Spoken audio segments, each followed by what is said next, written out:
okay? Yep. As Jennifer said, I am Tarkus Claypool. I'm the campaign manager for the Satanic Temple of Seattle. One of the questions I get as people meet me, they ask me, so what is it like to be someone who works with Satanists and tries to get them to organize and to kind of get them to do some things? And I think that it's a challenge. There's some good things to work through. And actually, that's a, maybe it's, I'm sorry, that's not it either. This is what it's like to work with angels. Okay. Actually, here it is. Here it is. When you start out with a goal, you work very hard on it. You put a lot of effort, a lot of energy into it. You get everybody together. And it's like that. I'll take questions at the end. I'm sorry. I'll do that. I'll do that more often. So that's what it's like to be a campaign manager of a group of Satanists. So with that aside, let me share with you something. In October of 2015, the Bremerton High School had a problem. And the problem was a coach by the name of Joe Kennedy, who was praying with his students on the 50-yard line after every game. The news coverage went a little something like this. Bremerton School District leaders I'm not getting sound with Joe Kennedy, out here. Oh, it comes out over here. Football coach. Those are my speakers? Pray after games. The district released a statement reading in part, Mr. Kennedy's employment status with the Bremerton School District remains unchanged. The district is in the process of reviewing the events of Friday night, is in contact with Mr. Kennedy's representatives, and will continue a dialogue with them over the coming days. Kennedy knelt and prayed after Friday night's game after he was told to stop. This is video of him praying at other games. District policy says school staff cannot express religious beliefs while on duty. School staff cannot express religious beliefs while on duty. And the reason for this is actually quite straightforward, and that is that as a member of the faculty of a high school, you are in a position of authority, okay? And so when you are praying with students, you are effectively indoctrinating into your set of beliefs. And that is not within the purview of a public school. And so when asked to stop doing it, apparently he'd been doing it for quite a while, he relented. He said that that religious liberty, that he had the religious liberty that he was able to, because of the First Amendment, he was allowed to pray as a football coach. And so this went on for quite a while. And then it got our attention. So, because religious liberty is something that, is very, very important to us as well. So, when we found out about this, we got together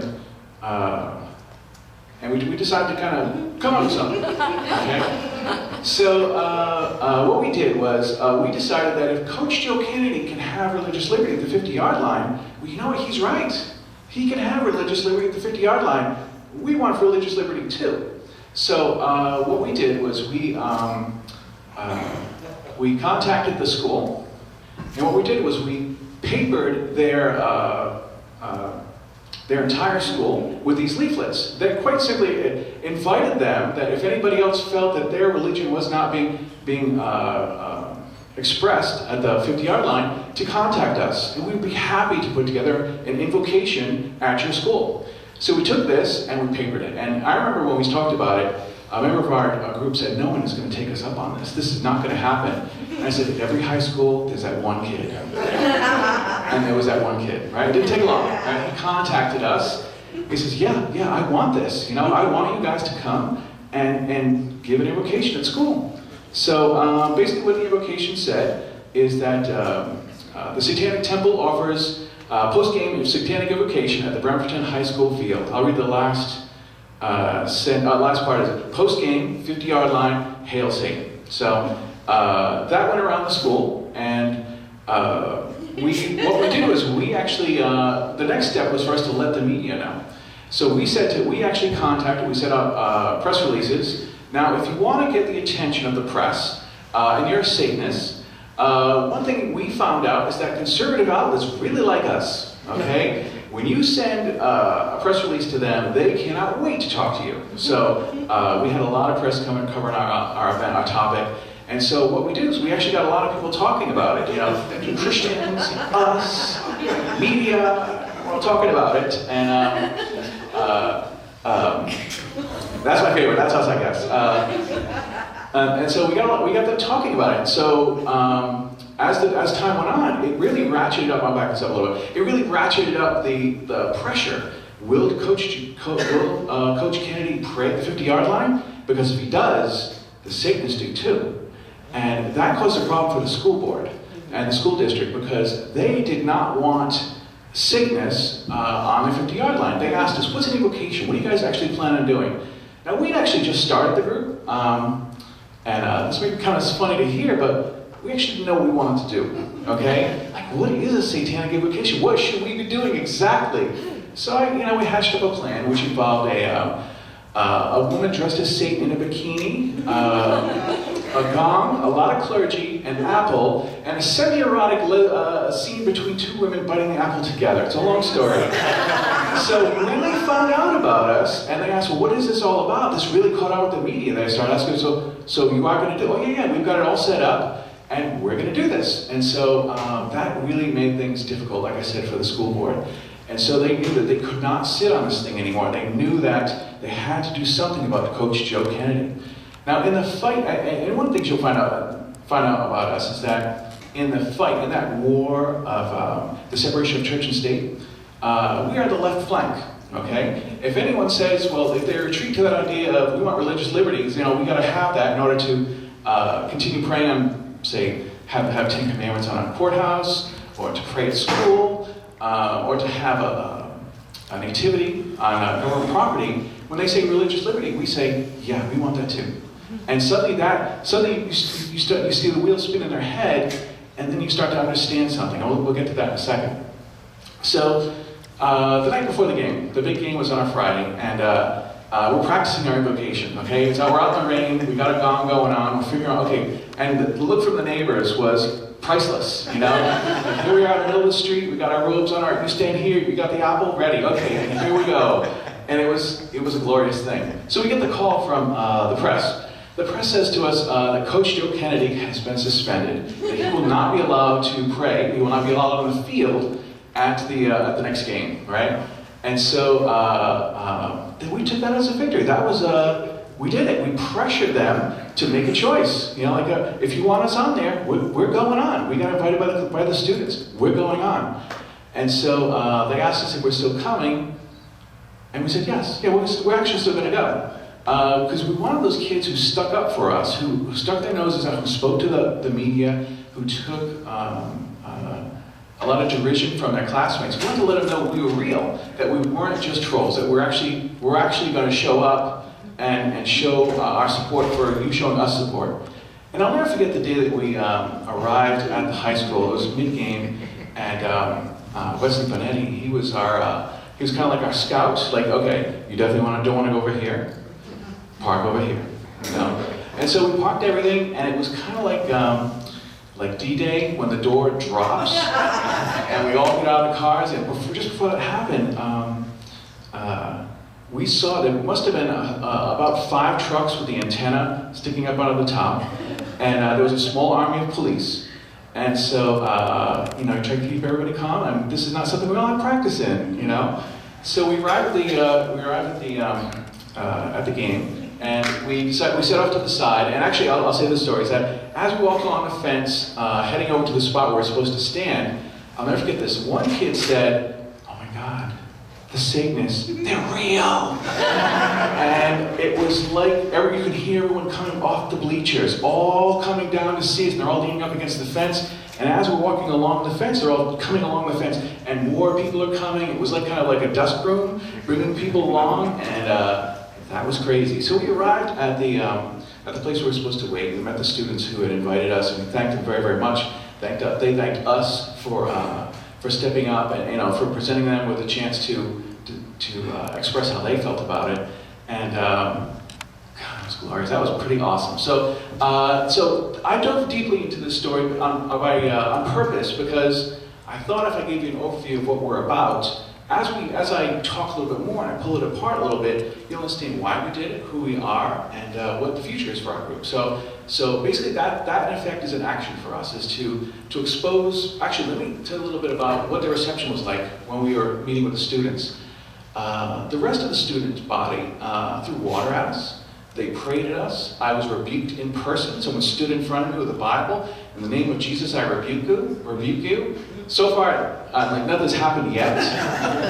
But, you know, you never know. We received a very, very hostile reception from them, and that exposed the lie of religious liberty. Okay, what it said was religious liberty is for us. It wasn't for anybody else, especially you. Especially you. Religious liberty is for us.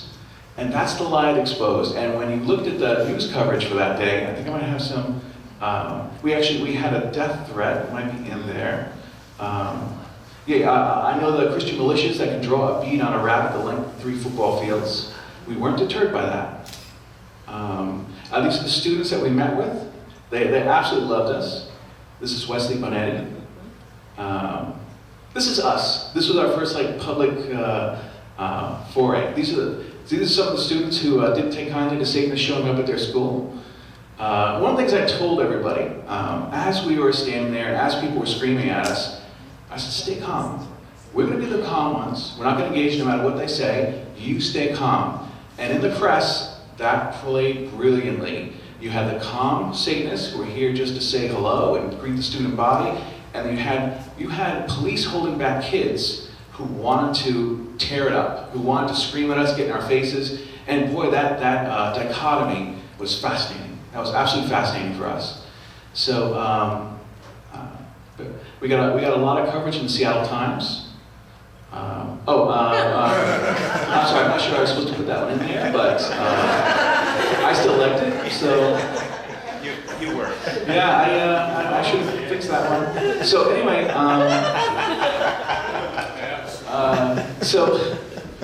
should have taken that one on too. So, we had set up that dichotomy of religious liberty, and then people understood what this was about. So let's talk about some of the coverage we got.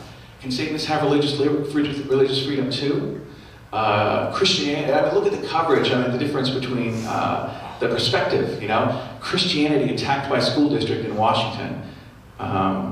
Satanists to show up to pray to Satan at a high school football game, and the crowd reacted. Bremerton coach's suspension, open split in religion in school.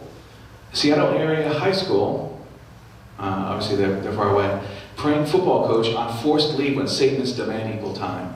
We even got a notice by presidential candidates at the time. Ben Carson weighed in on it. We were the second most talked about topic for Seattle Times at that year, and we're at the last paragraph there. Seattle Times had summed us up this way. On Thursday, Kennedy did attend a game where he prayed in the stands. The Satanists also came to support the players and students, and were met with mixed reactions. Some yelled Jesus at them and that they should go away. Others thanked them for coming, and no one was forced to pray to any gods they didn't want to. Whatever your beliefs, you got to admit, the Satanic Temple gets it done. Okay? Yeah.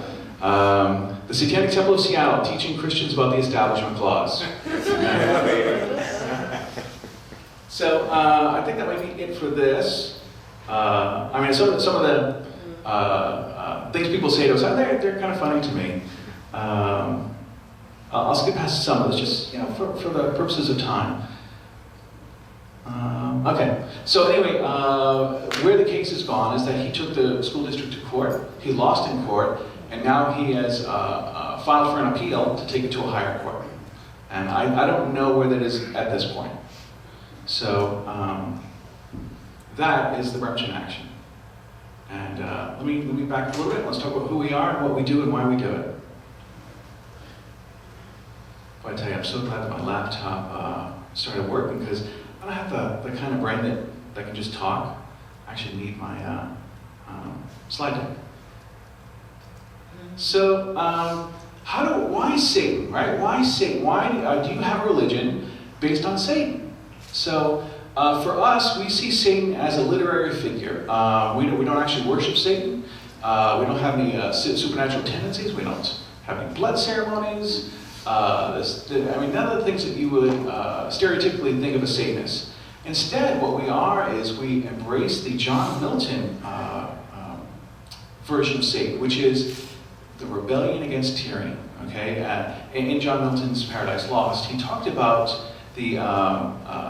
how the devil felt slighted that God had put Jesus before him, that he had been working with God for a long time, and put Jesus before him, and he thought that was tyrannical and that was nepotism. So he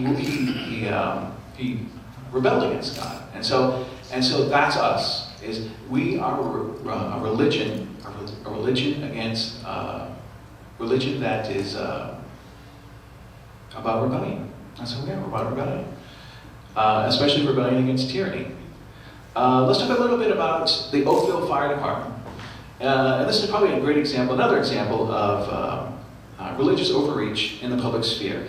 The Oakville Fire Department had on their sign put this, and they were ready for a fight. And so we actually were engaged with another action at the time, so we actually didn't have the resources to go down, and we had planned to put a satanic wreath for them in front of it, because we want representation as well. We had a giant wreath planned, a giant pentagram in the middle, and lots of bones and stuff, and you know, that's us. And so we decided we're going to do it next year. Well, that was this year, and what had happened was the Oakville Fire Department actually got a second sign. They put it across the street at the church, and that's where the sign resides now.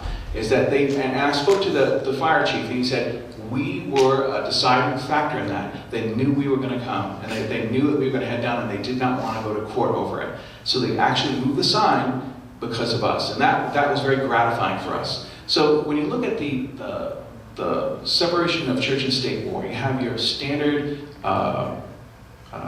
bearers of the ACLU, the Freedom from Religion Foundation. There's another one, there's a couple of them that I'm forgetting. And they try to make that logical appeal of, this doesn't belong, it's a violation of the Establishment Clause.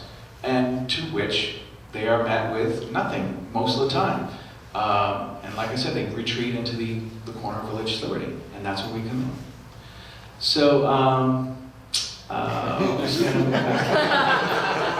right, so Satan is a literary symbol. Basically, the Satanic Temple, I'm going to write this down. The Satanic Temple has a national chapter, which covers some of the bigger actions, and then local chapters. So if you ever do a little search on the internet, you'll see that there are chapters all over the place. And we had a lot of people contacting us about setting up a chapter in their town. And in fact, it's in these communities, Pasco, Spokane, there's another one. We get a lot of people who write us letters. And they write us two types of letters mostly. One is, can you do this for me? All right, there's an issue here with a nativity scene or people praying before a city council, and can you do that here? Because that would mean a lot to us. We get that. The other one we get is, how can I start a chapter? Those are the two things we get a lot of. I will tell you, with regards to city councils, I don't know if you know this, but the State House, at the State House, they have, the legislature is opened up with a prayer at both the Senate and the House. And so we have a plan in the works to put together our own invocation. Now, understand that there is no dictionary definition of what an invocation is, right? It's just a religious observance before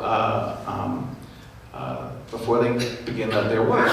So I don't have a problem with a woman in bikini, an apple, a lot of clergy, and a gong. I have no problem with that, right? Because that's our religion. That's who we are. And it challenges that notion of what that Christian privilege that you see a lot, that starts up a lot of these invocations. Some more chapters here. So if I can give you one thing that kind of wraps up what this is about is prayer in school. Be careful what you wish for religious right. Okay? What guides us? So what separates us from other satanic organizations? So there are a few of them out there. The one that you may classically know of is the Church of Satan. They're very, very Levian, very might yours right, very. They have a libertarian streak to them, and that doesn't appeal to us. We're actually very much different from that. And so we've differentiated ourselves with community service, working for the community, doing things to help others. In fact, that's our first tenet. One should strive to act with compassion and empathy towards all creatures in accordance with reason. We have been told, I'll step through some of these, I'll go through all of them. We've been told that our 7 tenets are permit for more moral, way of thinking, more moral life than the Ten Commandments. So I kind of like that. So here we are, Food Line, putting together potatoes for folks and helping package those things and send them out. What's fun about this is that we actually get a lot of people who are at churches, and then they see our badges, Satanic Temple, and then you see the looks, they talk to each other a little bit, they don't say anything for a little while, and then finally one of them just breaks the down. So Satanist, huh? And we start talking, and then they realize that you guys are actually kind of cool. You're actually kind of cool, we like you guys. So some of the things we do, this is where we are marching in support of Planned Parenthood. It's one of our tenets right here, you might be able to see it, is one's body is inviolable, subject to one's will alone. And that's a really important tenet for us, because that is what states, that's the tenet that we use to kind of guide that idea of that you should be able to have an abortion on demand. Okay, so you go to some states, and some states say that you cannot have an abortion unless you read this brochure, unless you see this movie, you wait 72 days, you talk to your doctor will give you services to talk about going to a different type of clinic about maybe adoption, and they run you through a rigmarole before you're even allowed to have a medical procedure done. So that is a violation of one of our tenets, right? So if you have religious liberty that says you can deny people to make a cake for them because they're gay, well, we want to be able to have medical procedures without Christian interference in it, okay? And I could go on about that, but I won't.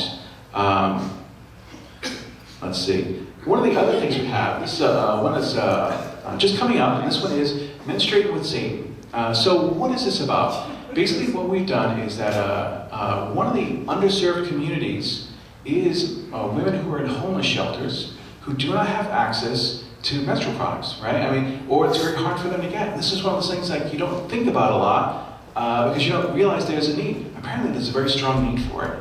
And so given the stigma around menstruation for women, they're unclean, they're filthy, whatever, we decided that that was a great thing for us to take on. That we should take on that idea of like, let's gather our products for women in homeless shelters and donate them. And so the reception has been unbelievable. This I believe this one right here is actually in a tattoo shop, and it's already gotten a lot of stuff in there already. So I'm very, very happy with that. So let me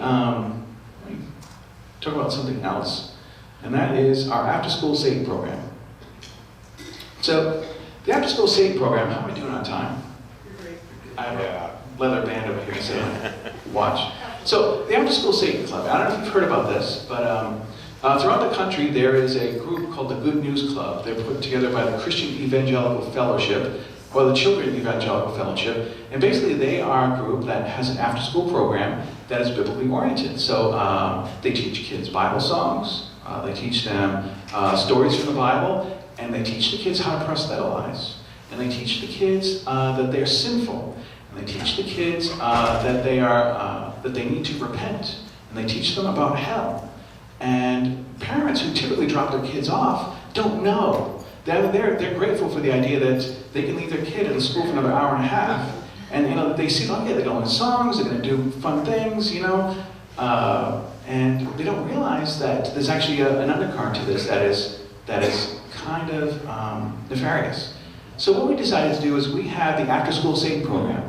And so the after-school Satan program is a counter to this idea. Basically what it is we started our own program that is not religious in nature. Instead, it teaches critical thinking skills. Okay, it teaches you about science, about reason, about logic.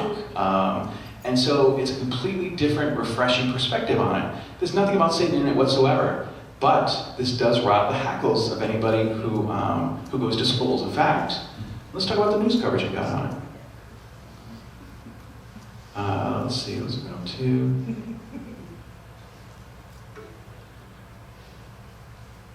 After school Satan, where are you? Here we are. So let's look at some of the coverage we got for that.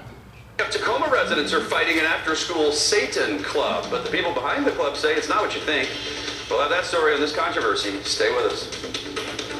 To make our space available to outside organizations regardless of their beliefs. The community fighting a Satan club at a local elementary school. They're weeks into their meetings and the school is taking some heat. So Tacoma's first after-school Satan club is getting underway at Point Defiance Elementary School. This has been a hot-button topic, of course, among parents ever since it came up earlier this year. Local Satanists tell us they just want to expose children to other religions. Not there to convert your kids to Satanism. We're just there to provide another alternative. But as Steve Kiggin shows us, this controversial program still has parents fighting against it. Yeah.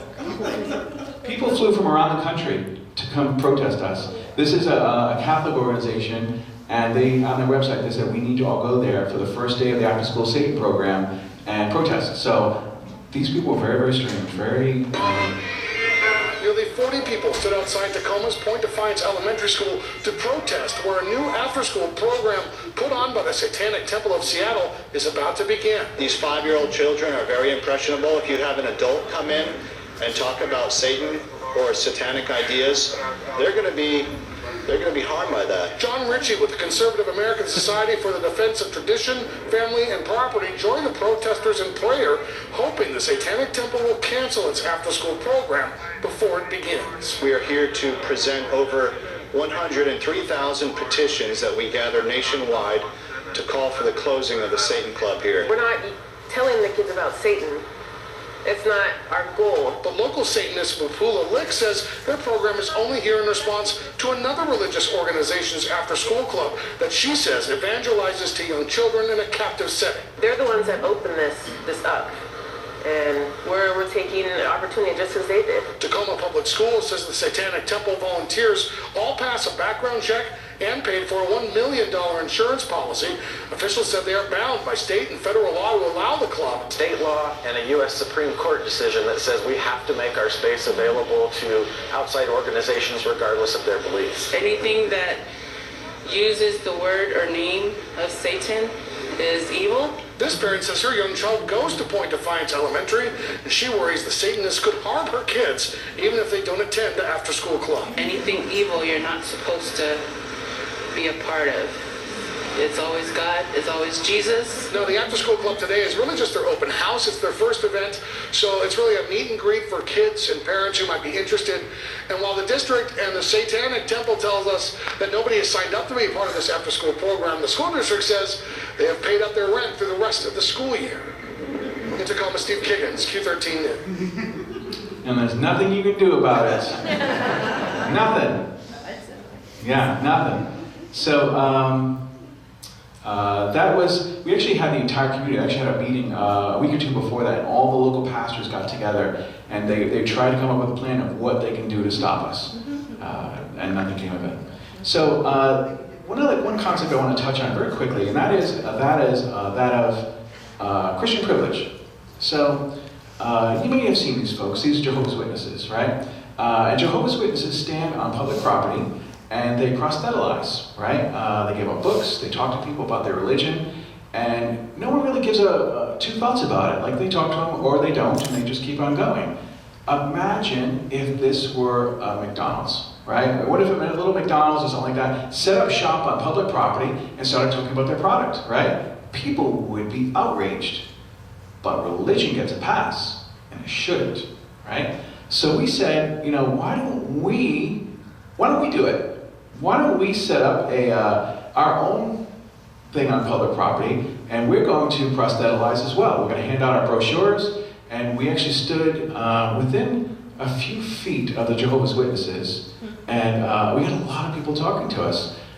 This is a pentagram that we're putting on the sidewalk. Now, at this point, this is when, this is in front of a Nordstrom's, their security came out. Their security came out and said, you can't be here. You can't be here, you guys can't, you need to go to the edge of the sidewalk. And we said, see those Jehovah's Witnesses there? They go first. They go first, and then we'll go. And that really highlighted that Christian privilege. It's just like, oh yeah, that's right. They're there all the time. We don't do a thing about it, So, wonderful people that are part of the group. Let's see, I want to make sure I get to, maybe it's this one right here. I love this picture. But anyway, so, All right, a little bit about us. We have, earlier this year, we had an unbaptism ceremony, okay? And it was very, very symbolic and very, very important for us. For those of us who were raised in religion, it was very symbolic for us to get everyone together, light some candles, stand in front of a fire, talk about the effects that religion had on us, and then throw away, we had a small yarn around our wrists, and then throw that yarn away in the fire. And I tell you, everyone who did it, they said it was so important to them. It just felt very, very special to them. So here's all of us gathered, and it was a wonderful time. One of the questions we get is, how can you be a religion if you don't believe in God? How is that possible? Religion is defined by three things. The first is that you gather regularly, you have a firmly stated set of beliefs, and Jesus H. Christ, there was a third one. And so there are three. And so, and we meet all those. We have a set of tenets, we have strongly held beliefs, and we meet regularly. And so, by that definition, we are religion. And like I said, our religion is that of fighting against tyranny. How am I doing on time, Jennifer? Because I don't have a... It's 14:45. All right, so I can keep going for like another hour or so? Yeah, definitely. Yeah, you're doing All right, good. let's do a couple more minutes. So you may have seen these folks. These are hell-shaking preachers.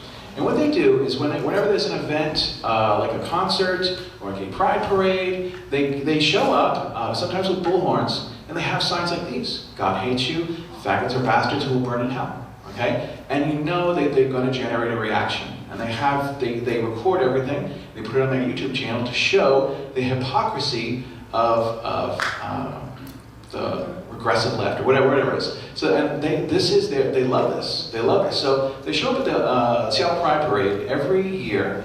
And so, what better counter to the hell-shaking preachers than your friendly neighborhood Satanists? Okay? So we came up with our own signs. God loves all of his children, satanic, queer, and proud of it. And what we did was we took those signs and we blocked. As people go down the parade route, we blocked their signs with our signs. And people loved it. They loved it. They got it. Like, you guys are awesome. You guys are awesome. So, I mean, the kind of reaction we got from there was absolutely amazing. And so who better positioned to do that sort of thing than a satanic group? So what we did, this was last year's. What we did for this year was we actually made up, if I can show you here, it's got to be here somewhere. I bet you it's under the, we made up these war banners. These are very, very tall flags, and they're raised up high in the air. And so this year we effectively blocked them completely. You know, we stood shoulder to shoulder with them, stood right next to them, and stood there for the entire thing. And it was very gratifying. It was very gratifying to counter that message of hate with pride and acceptance. And I'm very proud of these people that, this is just a sampling of the wonderful folks who came out to that event. And I'm very, very proud to be campaign manager and to work with these people. I'm not the chapter head. I just run events and organize them and basically mother hen everybody who does show up and keep them safe. So, one of the things we did was free satanic hugs. People would come up and they'd get a hug from us. And at first you think, well, what is that all about? And it was just this idea of a message of acceptance and love, and we thank them for showing up, and we tell them that you're a beautiful person and you're wonderful, and because we want to be able to kind of wash away the bad message that they got from the people just a few feet away from us. So that's that. And I may have one more quick story for you, and then we'll open this up to questions. And that is, we had a show this year, our first show. Now we're just a bunch of people, right? So we've never done this sort of thing before. But we decided that we wanted to put together a show. I love the horns on me.